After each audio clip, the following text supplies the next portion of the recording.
সেবাশ্রয়ের মাধ্যমে নতুন করে হাসতে শিখেছিল ৯ বছরের আলতাফ হোসেন ঘরামি।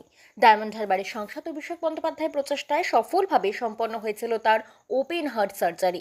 এবার সেই আলতাফের সঙ্গেই আলাপচারিতা করলেন অভিষেক। উল্লেখ্য, 22শে ফেব্রুয়ারি বজবজ বিধানসভা জুড়ে শুরু হয়েছে সাংসদ অভিষেক বন্দ্যোপাধ্যায়ের বিনামূল্যের স্বাস্থ্য শিবির সেবাশ্রয়।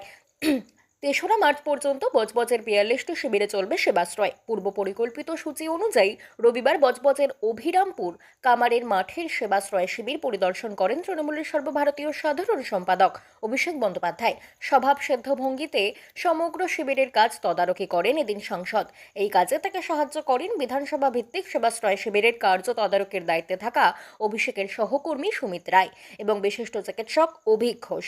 এদিনের পরিদর্শন পর্বে সাংসদের সঙ্গে উপস্থিত থেকে সেবাশ্রয়ের খুঁটিনাটি খতিয়ে দেখেন দক্ষিণ ২৪ পরগনা জেলা পরিষদের পূর্ত কর্মাধ্যক্ষ জাহাঙ্গীর খান এবং সর্বভারতীয় তৃণমূল কংগ্রেসের মিডিয়া কোঅর্ডিনেটর ভারতেন্দু শর্মা।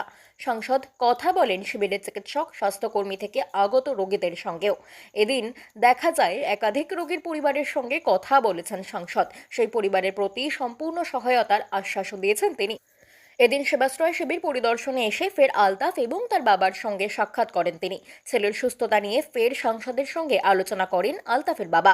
পাল্টা অভিষেকের প্রতিশ্রুতি, শিশুর চিকিৎসার যাবতীয় ব্যয়ভার বহন করবেন তিনি নিজেই। বাংলা খবর, আপনার রাজনীতি, আপনার আওয়াজ।